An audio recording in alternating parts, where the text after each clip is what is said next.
Start your wellness journey at Whole Foods Market, where it's Jumpstart January through the 16th. Stock up on supplements with some of the year's biggest savings. Plus, save on air-chilled organic boneless skinless chicken breasts, organic Honeycrisp apples, organic large Hass avocados, and more. And since Whole Foods Market is the only certified organic national grocer, it's easy to make them your wellness destination. Jumpstart your January now at Whole Foods Market.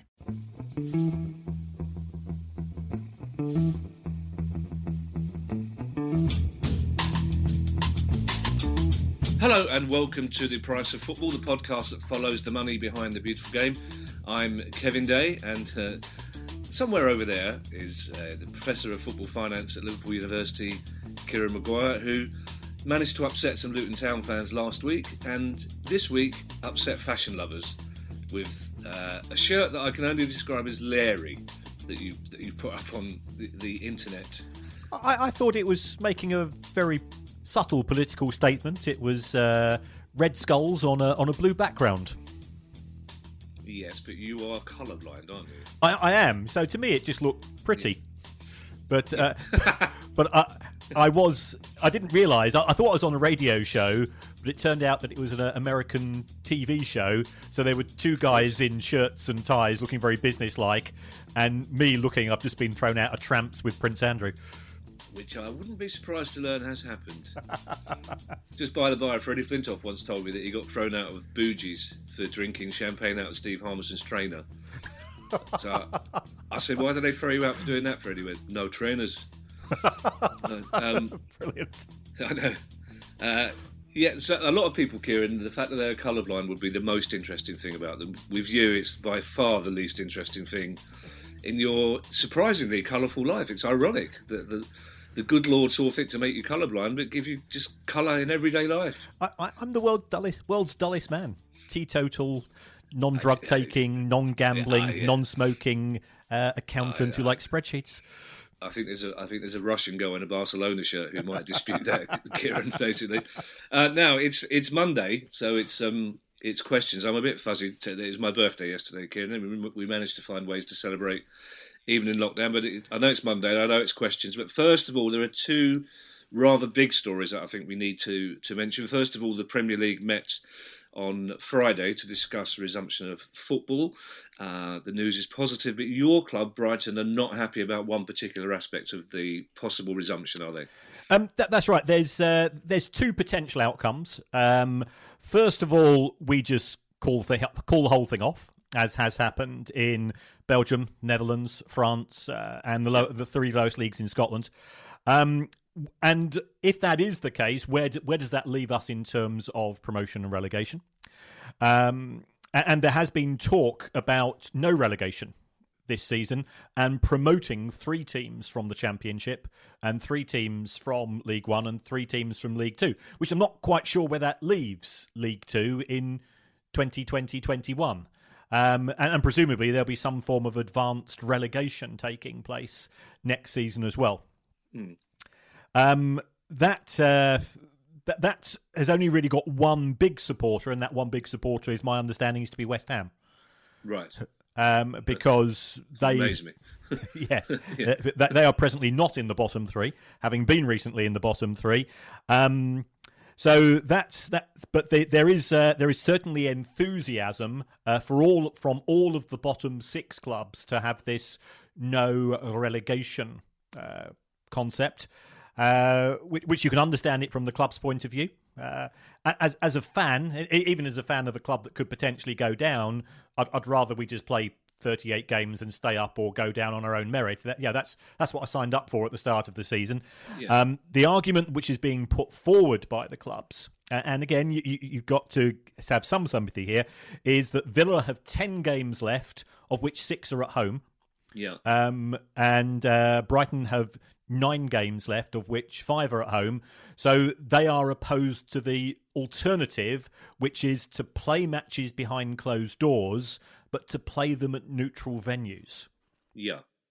This would be for safety reasons to keep, because football fans being football fans will try and find a way to get into the grounds if they know the game is at their traditional ground, presumably.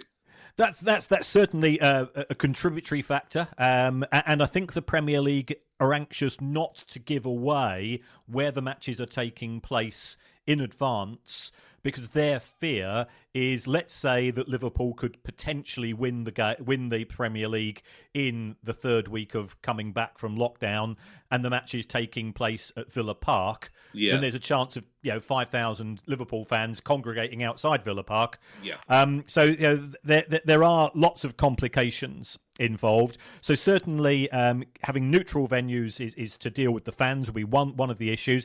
The other is that effectively we're going to have to sanitise these grounds, and there'll be lots of testing taking place. So it makes sense to have fewer in which the football is taking place, because if you've got 2 or 3 matches taking place at Villa Park over a weekend, that it's far less work for the people who are doing the testing, tracing, and general sort of upkeep of the stadia. And also, some of the grounds simply aren't fit for this type of activity. The more modern grounds would be more appropriate because they tend to have more hygienic regimes anyway. So presumably then, if you pick 10 neutral grounds, it means you can get the league finished quicker as well, because you're playing maybe 2 or 3 games a day there rather than 1 game a week. But Brighton's argument and Villa's argument is that they will be adversely affected by missing out on home games, even though there's no crowd.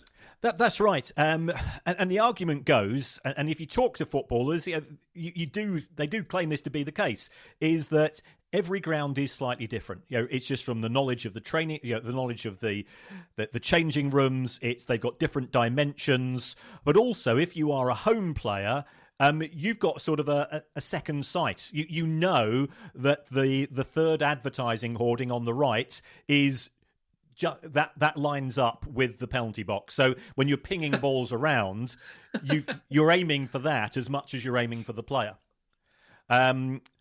It seems. Is that really? Yeah. Yeah, they are. They know their stadia very well. Yeah, they practice drills and routines in them. Well, that would explain then why Damien Delaney, for example, kept aimlessly hoofing the ball out. He was aiming for the advertising hoarding, just kept overshooting, basically. Oh, well, that's interesting. So, do you buy into that? As a Brighton fan, would it worry you? Because then presumably the adverse, or the other side of that, of course, is that you travel to Anfield or Old Trafford or wherever it is, and you haven't got that effect. You haven't got the massive home crowd, have you? Yeah, so there is an element of swings and roundabouts. I think the argument put forward by our chief executive is that we've got 5 home games left, of which 4 are against Manchester United, Manchester City, Arsenal and Liverpool. Now, as an away fan, you're not expecting to pick up anything from there. At home, you feel you've got a slight more of a chance. So by taking away the home advantage from a club who is got more home games than away games, they are potentially slightly disadvantaged. It's likely to be that the last place for relegation is going to be going to very tight. It's going to be a very marginal decision, and I think any minuscule advantage that you have to sacrifice is one that the clubs don't want to sacrifice. Ultimately, it's a decision which has got to be made by the clubs. So my understanding is that we've got 13 clubs who are happy to play in neutral venues. We've got 6 who are not. And then we've got Spurs who are reluctant to make a decision. And that's actually quite critical, because for this to go ahead, the Premier League owners, the Premier League chairman, have got to make a final decision, and you need a 2/3 majority. So, well 2/3 is 14 clubs. So at present, we've got Spurs effectively sitting as kingmaker. There's been no final decision made, and I think part of the reason for that is that the football clubs and the Premier League are waiting for the government to give some form of indication as to how we're coming out of lockdown. Yeah. And I think that decision is scheduled for Thursday, and then there's another Premier League meeting on Friday. Well, also there's the issue of testing, because I understand the Premier League are reluctant to allow, I think it's up to 40,000 tests will be needed for Premier League players, coaches, etc., when or if the government haven't hit their own target. If there are still vulnerable people waiting for tests, the Premier League have quite rightly said it wouldn't be right for the Premier League to buy privately, if you like, these tests, which is to their credit, isn't it? Yes, and I think that they've done the right thing from a moral and ethical point of view. Also, from a public relations perspective, you can imagine the reaction. In terms of buying tests, I think it has been indicated that the test would be bought from overseas, so therefore there would be no way that they could be accused of taking resources away from frontline services. Right. Now, will players be able to opt out of this if players, for example, are living with I know Sergio Aguero is rather concerned because he has his elderly in-laws living with him. Will they be able to say, look, I don't think I can safely play football and then go back home? Or will they be in hotels? Will they be exiled? Well, I think effectively the players would have to go into some form of communal lockdown. Right. But also, how you couldn't expect them to return to home if they do have elderly relatives or if they do have people who are high risk at home, because you've just been on a football pitch with 21 other guys plus substitutes plus referees and so on. I think it would be a dangerous action to take. I think the other people we need to take into consideration here, if we're going to go down the non-relegation route, is the broadcasters, because we know that Liverpool have won the Premier League this season. Yeah, that's the least important decision that has to be made. Liverpool are going to win it one way or the other. Yeah, it's still going to be it's going to be the asterisk Premier League. That's the unfortunate thing, isn't it? In years to come, it'll be Liverpool won the asterisk Premier League. But yes, you're right. But so what's in it for Sky and BT? Well, yes, it'll be good for them to have something to broadcast, but in order to get us really emotionally involved and making sure that we do tune into the matches, there's got to be something riding on those matches. So if a decision is made to not have relegation, all of those matches involving Villa, Brighton, Bournemouth, Norwich, West Ham and so on, which presently are quite exciting. Relegation is just as exciting as promotion, as qualifying for the Champions League and so on. All of a sudden, you've got a large number of matches, which now, what is the purpose of them? Well, that's the worst of both worlds. I mean, if one of the options is that we carry on the Premier League, but with no relegation, then what's the point? Let's just have the 2 games that it takes for Liverpool to get 6 points or whatever it is to win the title. What I generally don't understand why we would continue the league with all the security, safety risks that entails, for no purpose. And it's not just to decide the Europa League place. That seems ludicrous. Well, there's that, but there's also the Premier League does have a contractual obligation to the broadcasters to deliver a certain number of matches. So if we did call it off after 2 or 3 weeks, presently there is talk of, I think it's £768 million that potentially might have to go back to the broadcasters from those 20 clubs. So, money, sadly, comes into it. And this is a show about money, as we know. Yeah, let's not say sadly on this podcast, Kieran. Let's save that conversation for when the pubs are open again and we can say, bloody money, football ruining it. But just for this 40 minutes, let's give money the credit it's due. What then if the EFL decides to continue and Leeds and West Brom, for example, finish first and second in and would expect promotion? If the Premier League go for the no relegation, are we then looking at a 22-team Premier League then next season? Yeah, and it could be the top 3 they might decide, or they might decide that Leeds and West Brom go up now and they'll have a very quick playoff between the next 4 teams. So it's going to kick off legally, because you could go down to 11th place in the Championship, and they say, well, actually, we're in a good chance with a playoff. Yes, we're potentially looking at a 22 or 23 team Premier League next season, which means there's going to be 42 or 44 fixtures. Now, you and I, our medical knowledge, I think it's fair to say, is limited. Well, I'm a fairly good pub doctor, but no actual qualifications, no. There is a chance that some form of lockdown could be released and then heightened and released. So we could be going in waves to sort of manage second and third waves of infection.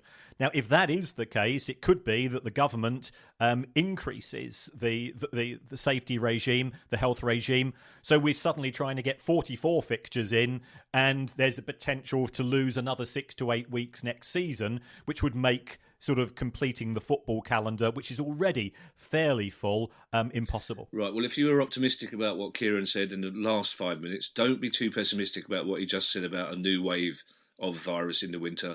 I must stress, as I said, we are only pub scientists. The actual scientists don't know what's going to happen in the winter because it wasn't around last winter. So it could all be over in July. You never know. One thing that just occurred to me, funny enough, and it just shows how your mind forgets things. I mean, we are talking about pre-lockdown and post-lockdown memory, aren't we? They would have to continue with VAR, surely, because there are issues of fairness there as well, wouldn't there be? You couldn't have even these games played behind empty stadium would still need VAR, because otherwise people are going to say, well, hang on, we've been relegated on a decision that would have been changed had it happened in September or October. Very much so. And that's why the initial talks about having matches taking place at St George's Park, which is sort of the FA's headquarters near Burton, that wouldn't be feasible because you wouldn't be able to set up the VAR technology. And that's also why I think initially there was suggestion at using some of the stadia from the Championship. But again, they're not set up for VAR. So it's going to have to be 10 Premier League grounds. I think they're trying to aim for ones which are not in the centre of places, i.e. make it a little bit more difficult for fans to access. So therefore, if I look at Brighton's ground, we're out of town. It's an absolute pain in the arse to get there through various means of travel. You have to get the train or the bus. It is sustainable transport, but there are no trains or buses running anyway during lockdown. So I think they could deal with that particular issue to make it even more difficult. So which 10 grounds they're going to be is not certain. But I think one of the rules is that if, let's say that one of them is Anfield, Liverpool would not be able to play there as a neutral fixture. Yeah, okay. Now, we do have questions to get onto, and they're questions that you all like, because there's some quite complicated accounting questions this week. I'm presuming they're interesting because, frankly, Guy, our producer, sent me them. I got 2 of them. I just stopped reading halfway through. I think Kieran will love this because I've lost the will to live. But there is another big subject this week. One with a surprising outcome, I think, because the USA women's football team, their bid for equal pay has been dismissed by the US court. They're not being allowed to process it and take this further. They've made a class action claim against the US Soccer Federation, haven't they? This I took me back a little bit that they're not being allowed to proceed with this. Yes, and also some of the comments from the judge were a bit surprising. The US women's national team, and I think we've got to stress that the national team in the US is perhaps similar to the England cricket team in that the players get central contracts, and they also have contracts with their clubs, which are less lucrative. So it's not like England's male football team where the players are making their money from their club football and they get a bit of a top up. And actually, to give England players credit, they tend to give an awful lot of that money away to good causes. Yeah. So there was a class action on the grounds that the US women's team have won the Women's World Cup, and they've done well in the She Believes Cup, and they are effectively FIFA's number 1 ranked team on a regular basis. They were looking for 100,000 guaranteed for the senior players as part of this class action, as well as bonuses for ticket sales and various bits and pieces. And it was rejected by the judge. And one of the reasons that he said was that if you take a look at the total figures, the men's game is generating more revenue than that of the women's from a National Association perspective. Right. Yeah, really? My understanding was women's football in America was way ahead of us in terms of crowds and support. But is that true? Is there broadcasting in particular doesn't tend to show women's football games over there? Well, certainly the matches are shown, and they do get decent audiences.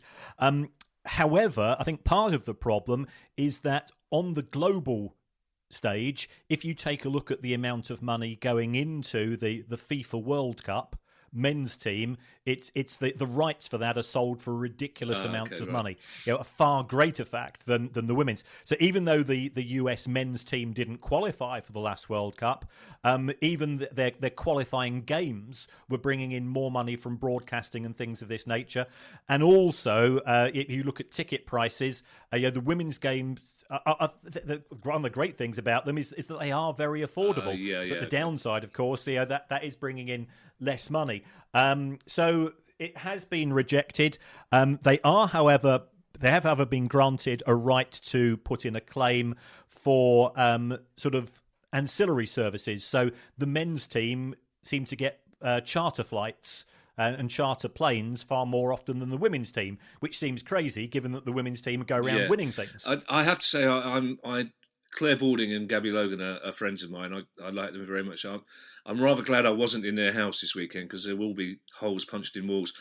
In particular, because at least the judge made his decision on an economic case, whereas one of the, and I'm quoting this from the US Soccer Federation, one of their defences was that the men still play a higher level of skill based on speed and strength, which is dinosaur language, really. And Joe Biden, to his credit, has said that if he wins the presidential campaign, and I don't think we'd be politically biased to say, please God, let that happen. But Joe Biden has said that he will withhold funding from the US Soccer Federation if they don't rectify this situation, which it as rightly so as well. I mean, it sort of beggars belief that one of the most successful football teams in the world aren't being paid as much as the men in a far less successful team. We do need to move on to questions, Kieran, because technically this is the shorter podcast, but in this day and age, short, long doesn't matter, does it, really, frankly? It's something you and I have said over many occasions in our life, but for once, time is flexible. Our first question comes from Paul Tucker. It's an interesting question. Paul Tucker asks you, Kieran, how many clubs have sold their stadium or their training ground to comply with FFP? And also suggests that it's a slightly difficult route to go down because some clubs, if the relationship sours with the owners, Coventry, for example, they could find themselves in a difficult situation, couldn't they? So can you put how many clubs do we know have clubs actually sold their stadium and their training grounds to comply? Well, they've never admitted it explicitly, but certainly Derby, Sheffield Wednesday, Aston Villa and Reading have all sold their stadiums to companies set up by the owners, and every time that they've sold the stadia, they've been sold at a substantial profit. Then we've got the likes of Brentford, who we were talking about a few days ago. Brentford have sold the land next to the stadium to build a replacement stadium, and they made a profit selling it to the developer, but the developer is then going to sell them back the stadium. So they've managed to book a £13 million profit on there. I think when it comes to the issue of football clubs and property, this is, as you rightly said, in respect of Coventry, this is always something to be concerned about. Yeah, we saw the issues in terms of West Ham, who sold their ground for 38 million to a company, which a couple of days later sold it to another company for 60 million. That company then disappeared. We're seeing presently at Southend, a few weeks ago, they were granted planning permission to move out of Roots Hall, which is going to be replaced by 500 homes, and move to a place called Fossett's Farm, which will be a new stadium, a 21,000 capacity stadium, which is great if you've got an ambitious club. But that's going to come with 800 houses as part of the deal. Now, 400 of those houses are going to be properly affordable. I've from reading the press, but something needs to be done, in my view, to have some form of protection for football stadia, because we've seen too often, if you take a look to see what happened at Coventry, we've seen what's happened at Bury. Certainly my club, Brighton, our ground was sold in 1996 for £7 million, and within a few weeks it was sold for £28 million to become a branch of Toys R Us. So things like that do cause for concern. Is there some protection? We did actually get a call from the shadow Minister for Sport during the week. God knows why she phoned me. Did we? We did we? We did. She phoned you, did she? The question is not why she phoned you, Kieran. It's how she got through to you. it's a miracle she managed to get through with your call waiting system with South African TV, Guatemalan radio, and whoever else you've sold yourself to. But that's interesting. So what did she have to say, the Shadow Minister of Sport? Well, Alison said that she. Oh, it's Alison now. Oh, is it? yeah. I'm on name dropping. It's Alison. All right, fair enough. She would. Well, to be fair, and I'm not partisan when it comes to politics. I try to judge each thing. Yes, you are. Not on this pod, we're not, because Guy doesn't like it. But I think everyone's fairly clear where our politics lie. Carry on. She was willing to listen. I think we had a 40-minute discussion which covered the issue of protecting the game, improving governorship, the adoption of the German model, players' wages. Effectively the stuff that me and you have a chat about in the pub afterwards. When we're not in lockdown. Yeah, the virtual pub. That's we should right. point out. Yeah, in which one of us doesn't drink and we're 50 miles apart. It's a really weird situation. It's difficult. I mean, that's been one of the recurring themes on this pod, and I think I've used this analogy before. It's like Humphrey Bogart. It's like in Casablanca, Sam says to Ilsa, so many stories start with "Mister, I met a man once," and so many stories of football clubs in trouble start with "I sold a ground once." I mean, it was the anniversary of Coventry winning the FA Cup final this weekend. I believe it was on telly yesterday, and then, they've gone from that, the greatest moment in their career, 1987, to not many decades later, homeless and wandering. And it starts with selling that stadium. And as the Southend one worries me, because they've been trying to get planning permission to sell Southend for a long, long time, haven't they? And it's great that affordable housing might be involved. We all know that's a movable feast, the word affordable, but it would worry me. And again, a 21,000 stadium for a club like Southend, these are great ideas on paper, but so often it leads to, and also Fossett's Farm. Roots Hall's a great name for a stadium, isn't it? Fossett Farm, less so. But anyway, question number 2 comes from XX. Now, I'm against anonymous. People can put their names to questions here. We're not the DSSS. That's fine. We won't grass you up. We'd rather not have anonymous questions, but fine. If you want to stay XX, that's fine. But XX's question, and it's I like these questions. It's a proper pub football question, which is I like XX as it happens. I don't like the fact he keeps his name to himself, but it's a good question. What's your opinion of the EFL salary cap of £6,000 that people are talking about? And I like the fact that people are talking about it, because that encompasses a lot of things. That could be politicians, it could be the EFL, it could be blokes in the pub. But there has been talk of an EFL salary cap. A very good fan of our pod, a chap called Mark Cole, is a friend of mine, is forever going on about salary caps and how effective they should be and how they work in other sports. Is this feasible, this idea of a £6,000 salary cap in the EFL, even in the current climate? I think it's got an awful lot of challenges before it could potentially work.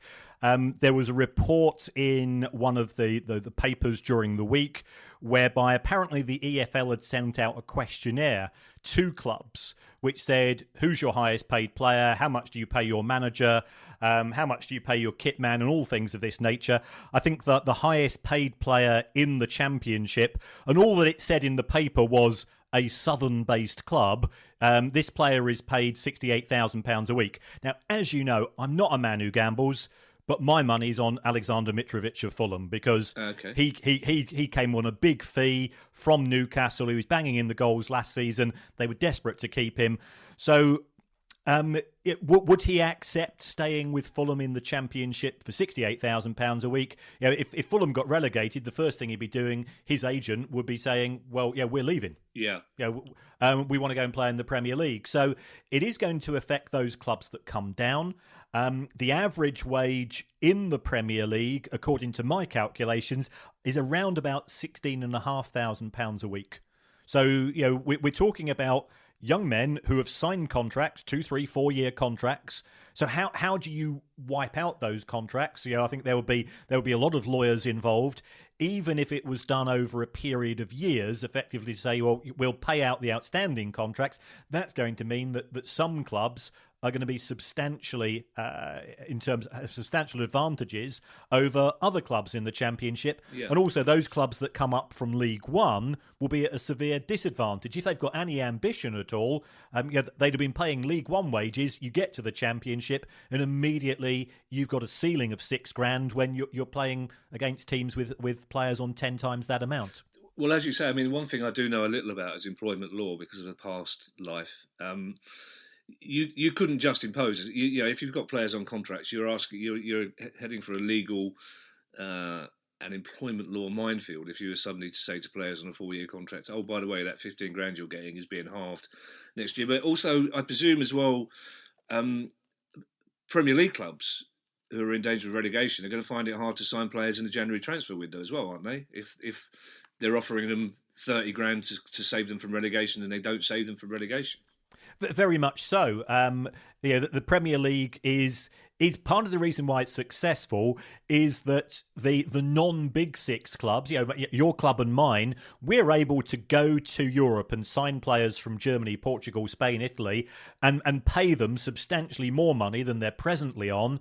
And on the back of that improves the quality of the Premier League. Now, if you said to a player in January, I'm going to offer you a 4.5-year contract, you're starting off, the average wage at Palace, I estimated it to be, in my last spreadsheet, was around about $53,000. So we'll pay you $53,000 a week, but if we get relegated, you're going to lose 90% of that. We both know what the player's going to say, and it's going to be no. Yeah. So it's going to make it tough, not just for the Championship clubs, but Premier League clubs. They'll be very unhappy about this. And how can the Championship force the Premier League clubs, when they're signing players on multi-year deals, to have a relegation clause which insists that they're only paid £6,000 a week? I just don't see how it's enforceable. Now, XX has asked a supplementary question, which normally I wouldn't allow with the name situation, but it was my birthday yesterday, so I'm still feeling generous and hungover to the point that I don't care. I'll just read out what's in front of me, frankly. Is a derby for it? Now, this is an interesting question, because when I read this question, I wondered why it would matter. But he's asked, is it true that Wayne Rooney has been registered as a player coach so that his wages won't count towards profit and sustainability? Do coaches' wages not count towards profit and sustainability? Well, if you're an academy coach, if you're part of the academy setup, then your costs are excluded from the FFP calculations. So if he was registered as a coach, and this has historically been a problem, and there's also been a problem at Derby. If you recall that Tom Ince's mum was paid, was it $700,000 a year as some form of academy scout when he signed for the club, and that had FFP benefits at the time. So I think the rules have been tightened up. If you are a player coach, regardless of who you're coaching, 100% of your wages are treated effectively as player wages. So you can't use that particular loophole to try to circumvent FFP. It's still my absolute favourite story, the Mrs. Ince story. That's a story when strangers to the pod say, "What sort of thing do you talk about?" What is the state of football money? And I say, well, there's a story about Tom Ince's mum. That's the one again. No. Oh, that's funny. Now, a question from Aidan Harris. Now, this, I think, is a fascinating question from Aidan Harris. You and I, being old traditionalists, we talk a lot about the 3 p.m. kickoffs, even though we actually know deep in our hearts that 3 p.m. kickoffs were a way of factory owners exploiting the workers who are suddenly given time off by the government. But it's shorthand for our generation. 3 p.m. kickoffs, jumpers for goalpost. But Aidan's asked what the economics are behind 3 p.m. kickoffs and what potential revenue would there be if they were to be broadcast live. I presumably not here, but be here or abroad. Well, the 3 p.m. kickoff is sort of a UEFA and an FA ruling, and the logic behind it is actually to protect the smaller clubs. If you have Liverpool versus Chelsea or Manchester United versus Manchester United taking place at 3 p.m. on a Saturday, and you're thinking of going to watch Grimsby play Morecambe, it could be that a lot of people will just say, well, the weather's shite outside. We can watch the football effectively for nothing, or we could pay 20 quid, get soaked, to the skin and come home in a foul mood. So it's actually to protect attendances at smaller grounds. But what UEFA has done since the pandemic started is that blackout period of time has been abolished. Now, whether it's going to return or not, we don't know. So potentially, if it is not returned, then the Premier League could go to its broadcast partners and say, well, we think we now have another package of matches to be made available to you. We can now offer you 38 3 p.m. Saturday, how much are you willing to pay us for it? So the Premier League clubs are the ones who will potentially benefit from this if it's lifted. The EFL clubs would be the biggest losers.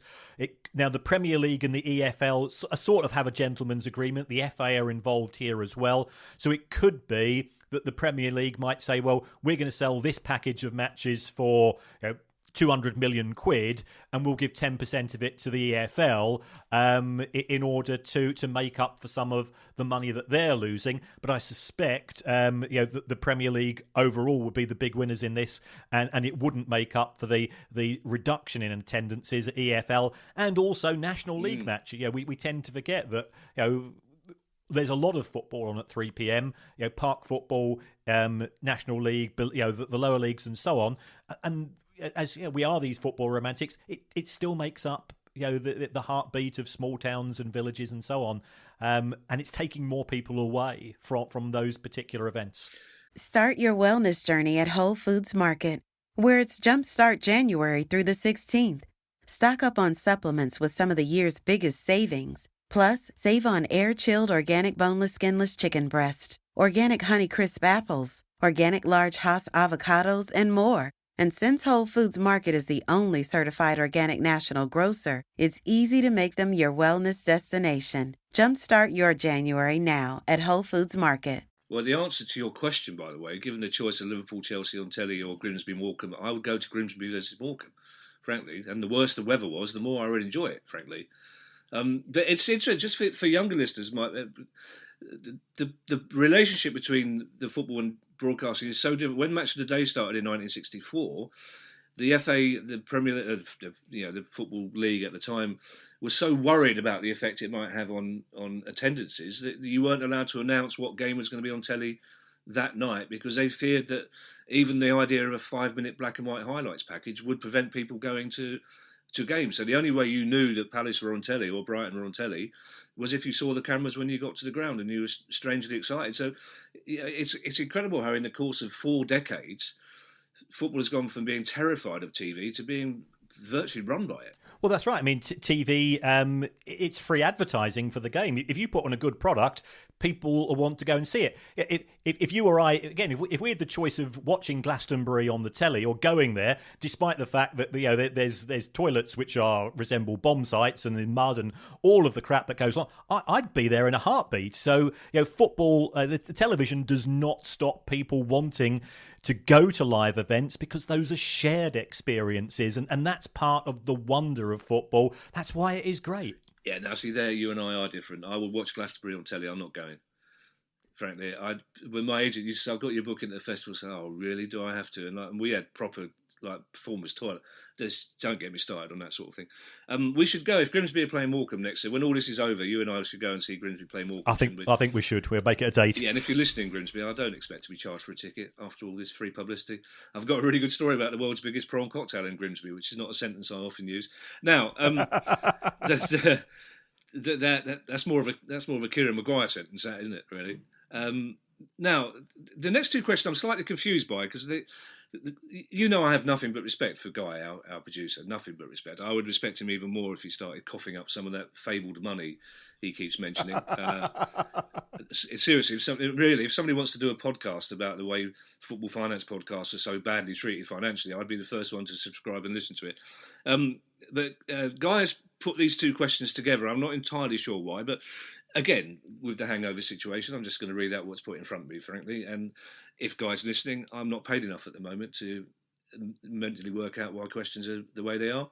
So, if you want ad libs, cough up. basically. Now, the first question comes from Alfie Gardner. Hello, Alfie. Now, Alfie Gardner, and it's again, I don't know why I preface it by saying it's an interesting question. If it wasn't, we wouldn't ask it. Alfie's question is, if a football club is owned by supporters, a supporters trust or a group of supporters, is there still the same legal obligation to release full accounts to Companies House? Now, he asked this question, and again, I need to apologise for Alfie. It's because he said he was looking through Exeter's accounts casually, which I don't think he would have done before listening to this podcast. So you're an evil man. You've lured all sorts of people into. But it's an interesting. The reason I like the question is because in a sort of naive, romantic sort of way, I assume that if a club was owned by fans, it would want to be more open and honest about its accounts anyway. But it seems not in this case. No, is the simple answer. I mean, all companies have to show their accounts to all shareholders. So one thing you would expect with a fan-owned club is that there would be more shareholders, so they will get to see them. Right. Then we've got the issue of Companies House. Now, Companies House makes things available to the whole of the population. And I can't remember who did it, but they used to charge you for it. And then I don't know whether it was Gordon Brown. I don't know whether it was a success. I don't care who it was, but God bless whoever did it. They made it free access, because we are the people. This is our country. We should have free access to information. If you, as we've had this discussion before, if you're below a certain size, you only have to go and show very, very cut down accounts. You can't work out the income, you can't work out the wages, you can't really work out the profit, all of the really geeky stuff that gets me foaming at the mouth on my spreadsheet. So Exeter City Football Club decided that they were not going to go down that route. There's nothing to stop a club from showing everything, from being completely transparent. They did stick up a one-page summary on their website. So I've got a couple of figures, but not as much as I would really like. And I can't really understand the logic. Exeter City, by being a fan-owned club, I'm greatly in favour of that. I think it does bring it closer to the community. Well, you can bring it even more closer just by being completely transparent. We had this discussion with Gary Sweet off air when Gary is the Luton chief executive, and Luton have historically always shown these cut down accounts. His view that for a club like Luton, which is punching above its weight in certain respects, it gives them a small advantage by not showing this information to competitors, and that's why they've done it. In my experience, and I've taught quite a few football agents, is that they are the biggest gossips I've ever met. So if I say, well, what do you think about such and such a transaction, or what about the wages of this and that club? One of them will inevitably come up to me after the class, after the lecture, whatever it's going to be, and say, have a look at this, and show me a WhatsApp trail. They know every single transaction going. So my view would be that if I'm a club owner, I just get hold of one of the agents and say, what's happening at Barnsley, what's happening at Morecambe. It's not public, but there is an awful lot of information out there, except it's not in the public domain. I'm firmly of the belief that the biggest investors in football are the fans, and therefore, as investors, we deserve full transparency. That's not illegal. Again, that's a bloke in the pub perspective. And this was one of the other issues I raised with my new best friend Alison, Shadow Minister for Sport, the other day. We'll save that for another pod, shall we, Kieran? I like the fact that Exeter City are fan owned. I also like the fact that they have an in-house club poet. I like it. They do, but I haven't been able to tell my dad about that yet, because as far as my dad was concerned, football went when goalkeepers started wearing gloves. For him, that was, I remember it was like, with Peter Bonetti wearing his garden, that was it. As far as he was concerned, the game's gone. If I tell him there's a football club with a poet, a bard, they call him the bard of Exeter City. I think, Dad, is Exeter City got that? He would, given the current situation, he's stressed enough as it is. Now, we got a question from Stuart Barnett, and Guy here, for some reason, has put brackets Barney on Twitter. So we've gone from anonymous questions to somebody with two names now. I don't know which one we're supposed to refer to. Stuart Barnett is Barney on Twitter. I imagine there's a lot of Barneys. Stuart, it's a simple, direct question on a specific subject that we've spoken about quite a lot on this pod, which is the Glazers. Now, Stuart says, given the Glazers' massive loans against Man United, they took out these massive loans basically to take the club over and took the loans out against the name of Man United. If COVID causes the huge collapse, which some people are predicting it will do, the huge financial collapse, will that affect the Glazers' finances, the loans, and therefore the finances of Manchester United? It shouldn't, and the reasons for that is that Ed Woodward, who's effectively negotiated these loans, he's arranged interest-only loans. So Manchester United actually presently have two loans. One's for $425 million, which is due to be repaid in 2027, and the other is for $225 million, which is due to be repaid in 2029.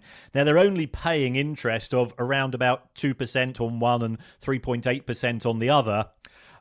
So there's no pressure on United to repay the capital. And as you know, if you think about when we normally have a mortgage, we're normally paying interest and capital together. So those sums could have been quite big, but because they are interest-only loans, and what I fully expect to happen in 4 or 5 years' time is the banks will either approach United or United will approach the banks and say, look, we've been paying the interest, we've never missed a payment to date, fancy renewing those loans and just pushing them down the road for another 10 years, because that's what's happened at Spurs. Spurs borrowed £637 million, which was due for repayment in 2022, and next Daniel Levy's rescheduled it for 2039 at 2.5% interest.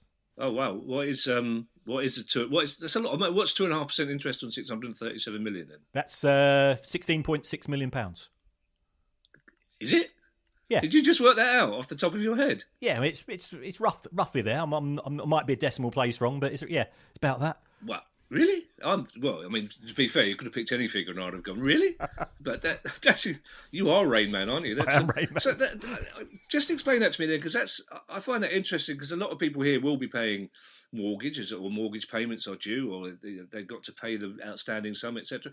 So banks make more money out of continually getting interest than they would do if the loan was repaid. I mean, are there circumstances in which a bank would say, no, actually, we want the full amount repaid, or is that not how big business or finance at that level works? No, in the big corporate world, they're just looking for regular money coming in, because if you repay the capital to the bank, then they've got to go and find another customer. So they've got to do more credit checks. You know, they might not get the same rate of interest if interest rates have fallen in that period.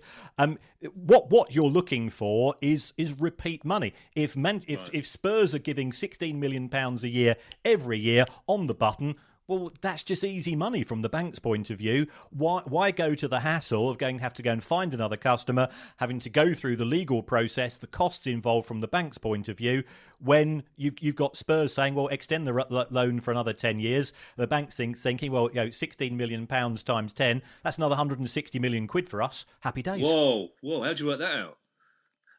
This is not, I may have asked you this before, but we're not talking about one bank here, are they? Spurs aren't into just one bank. Presumably this is spread out around several banks, because otherwise it's too much of a risk here, isn't it? Yeah. There's 2 or 3. They're mainly US banks involved, but yes, right, it is effectively a consortium. Right, we have 2 questions to go, and I'm aware that we are going over a little bit longer than we normally do on a Monday, but I think our listeners are intelligent enough to cope, aren't they, with a little bit of spread. Plus, to be perfectly honest with this hangover, I'm not speeding up. A question from Barry Nichols. You've never had a hangover? I can't. But there again, you've never had the joy of waking up in a skip at 5 o'clock in the morning. So, well, you probably have actually in Moscow all the time. But yeah, right. Let's backtrack on that. A question from Barry Nichols. Now, this is one of those questions. No disrespect, Barry, because it turns out to be a good question. But it's one of those questions when you first read it, you think, that doesn't make any sense. But then actually you think about it a little bit more, and it does. And Barry's question says, with so many clubs losing money, not just now but beforehand, where do transfer fees fit in comparison to TV revenue sponsorship? So how much of a club's annual income would be made up of transfer fees? And obviously it's an average, because teams like Liverpool spend a lot more than teams like Brighton or Palace. Right. If we take a look at the Premier League, the total income for all 20 Premier League clubs in 2019 was around about £5.1 billion. But on top of that, they had player sales of 524. So we're talking roughly 10% additional income came in through the transfer market. Not to be sniffed at, but not a critical amount. If we then drop down into the championship clubs' total income, we're still waiting for a couple of clubs to update their figures, which, you know, that annoys me, but £798 million, but player sales, 279. So that's roughly 1/3 of additional income coming in from player sales. So it's far more significant in the championship. And my concern is that the transfer market is going to collapse over the course of the summer, because to whom are championship players, to who are championship clubs selling their players to? It's going to be the lower half clubs in the Premier League in the main. Yeah. And those clubs, they don't have any money because, you know, they're not getting match day sales.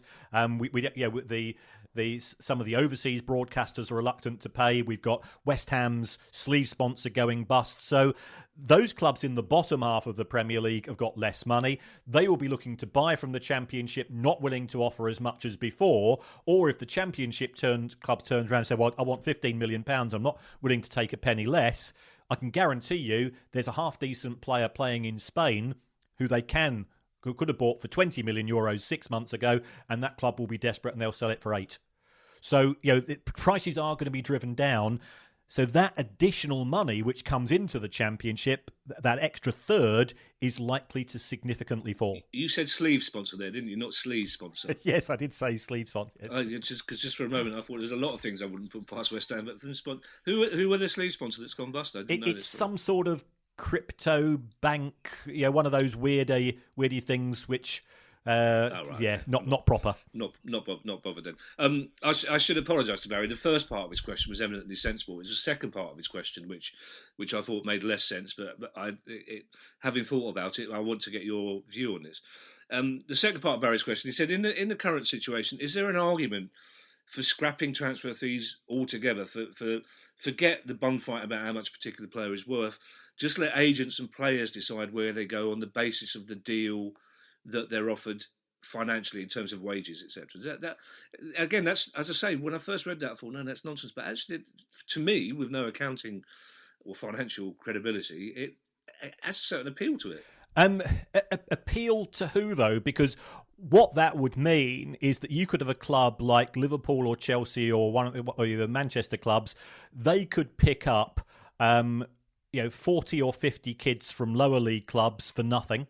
Right. Stick them in their B team, work out which ones are good, which ones are not. They'd still be paid a bit more than the club which had developed them. This would really hit lower league clubs. If we go back to Exeter, Exeter lost 700 grand in their accounts from the numbers that I did see, but they also sold a player for 750 grand. Their losses would have doubled had it not been for player sales. You talk to lower league owners, and one of the things that they're always hopeful for is, they're panning for gold. They've got a good youth prospect, and even if they just sell him for 1 million or 1.5 million, whatever it's going to be, that makes a huge difference to their finances for the next 3 years. So transfer fees, and certainly when I talk to people in the States, they see this, they go really anti this, because you think about the US's history of slavery, and that they see a transfer fee effectively as being a slave fee. But it does protect the lower league clubs, and also it helps those mid-tier clubs. Leicester City have taken the £80 million from the sale of Harry Maguire, and they've used that to build new training facilities. So it is effectively it's the rich giving money to the poor a lot of the time. Manchester United are a buying club rather than a selling club. Manchester United don't need more money. So if we scrap transfer fees, they'd be better off financially because they'd be paying out less. Now, I've just realised, looking at my notes, which, of course, are in inverted commas. The word notes, of course, in inverted commas. I was subconsciously, obviously, so cross about Kieran, our producer, putting two unlinked questions together that I forgot to ask the second of the two unlinked questions. So I asked Alfie Gardner's question about the football supporters trusts. I didn't ask Liam Blaney's question. And Liam's question, now you'll probably be offended by this mere concept, but Liam's asked, can the casual reader of a club financial statement, a casual reader. Can you imagine that, Kieran? Just somebody picking it up, maybe skimming through it, putting it down again. Oh, that's hot. Can the casual reader of the club financial statement calculate actual FFP loss, seeing as the bottom line incorporates exempt expenditure? And that was one of the questions earlier that I lost. It's a very good question. I'm sure it is, by the look on your face. But it's not me. I'm way below the casual reader. But can somebody like Liam interpret these things and work out the FFP loss just from what we're shown? We can get a ballpark figure. The way that financial fair play works is that you start off with your losses, and then you say included in those losses are certain things which we are going to now make exempt. So women's football, promotion bonuses, community schemes, academy schemes, things which are good causes. And infrastructure costs as well. So if you take a look at Aston Villa made £179 million worth of losses in the 3 years to the 30th of June 2019. Now, the FFP loss is 39 million. So initially thinking, well, golly gumdrops, they're going to get an absolute spanking here. But by the time they'd taken away that they sold themselves their stadium, they sold some land for HS2. They were putting through incredibly. They've invested huge amounts in their academy scheme, according to the accountants. That £179 million worth of loss, I recalculated as 18 from an FFP perspective. So it can be done roughly. You have to look in the small print of the accounts, and you've got to make one or two judgment calls. But yes, you can get a rough and ready figure. I'm going to overlook the fact you said golly gumdrops and move on to the last question. You're not a man. A man with your previous background shouldn't be saying golly gumdrops, really, unless I can take from that Mrs. Maguire's just turned back. She's come home, has she? The Baroness, is that what? Yes, okay, yes. Fair enough. The final question. Now, I'm slightly nervous about this question. Not the question so much, Kieran, as the name. Now, you and I share an Anglo-Irish background. All right. You and I know that people in our family, how's your mum in Mayo? Nice to speak to you again, Mrs. Maguire, are listening to this. So this question... I've not sworn. No, you haven't sworn. That's what golly gumdrops is. Yeah. This question is from... My theory about this is because my Irish family are always picking me up. I think sometimes they're winding me up. But they're picking me up on pronunciations. But I'm confident with the Sean part of this. But the surname is the surname is McGoey. Now I'm going to go for Sean McGoey, right? But it could be McGoy, it could be McGee, it could be MacArthur. I don't know. It could be her. So I apologize, Sean. I apologise. I really do apologise. But my family have got me paranoid about Irish pronunciations. But Sean's question is a good one, and Sean starts with a plaintive little sentence. He says, "This question may seem stupid." Now, Sean, trust me, it doesn't. It's something that Kieran has tried to explain to me off air several times. I still can't fully grasp it. But Sean's question is, it's very pertinent. How would voiding the season, as some clubs have suggested that we end the season now it's void, how would that help an EFL club financially? Players and staff are furloughed or redundant. What other costs are they incurring that they wouldn't if the season was voided? Well, I think we've got to look at two issues. There's income and there's costs. If the season is voided, they're not going to get any match day income, but they're not going to get any if matches are played. If we void the matches, we really need to focus on the cost base. It means that the clubs do not have to re-employ the players. So therefore, Right, if you think about it, it's going to be 3 weeks of pre-season training to get them back into being match fit, and then they've got to fit in all the matches. So they're going to have to go and pay the players, but they're also going to go and pay the groundsman. They're also going to have to go and pay some of the backroom staff. They're also going to have to pay for electricity for the matches. Yeah. So you're going to substantially increase your costs. The only extra income you're potentially going to get in is if you start streaming matches. And I don't know whether you've heard of this iFollow service that the EFL have. It's okay. It's one camera per stadium, so it's not the type of broadcast quality that you'd necessarily get at a Premier League match or when Sky or BT are going there. But it keeps you occupied. It's the stuff that you tend to see on the highlights packages for the EFL, and I watch those, and you watch those because it's football, So there is the opportunity for them to make a little bit of money, but the costs of employing everybody again when they're not getting the government to cover this £2,500 a month, 80% and so on, that those costs would be far in excess of any extra money coming in. So that's why we've seen the likes of Andy Holt at Accrington, and I think there was a guy from Bristol Rovers and some other clubs being very forthright for saying, if we're going to be forced to play matches, well, what we might do is I'm going to keep the players furloughed and I'm going to go and pay my youth team instead because I can pay them buttons. And then your sporting integrity disappears out the window. Sean, I hope that answers your questions. I can't stress enough to people who are sending us questions. It might seem an idiotic question to you. It won't to me. If you've got anything you want to ask us, don't worry that you think it's such a simple question. If you don't think it's a simple question, it probably is because it isn't. And Kieran's a very good teacher. He will explain. And also, you don't see his eyebrows going up and down when I read the questions out. It's only me that sees that, so don't worry about that. And if you have questions for us, it's questions@priceoffootball.com. The Price of Football is a DAP-DIP production. That's Guy, Have Pay, Won't Pay, Kilty. And we will see you on Thursday. So stay safe, and hopefully, as we said right at the start of the pod, football is on its way back in some way, shape or form. Stay safe, folks. Look after yourselves. The Price of Football. Bye-bye now.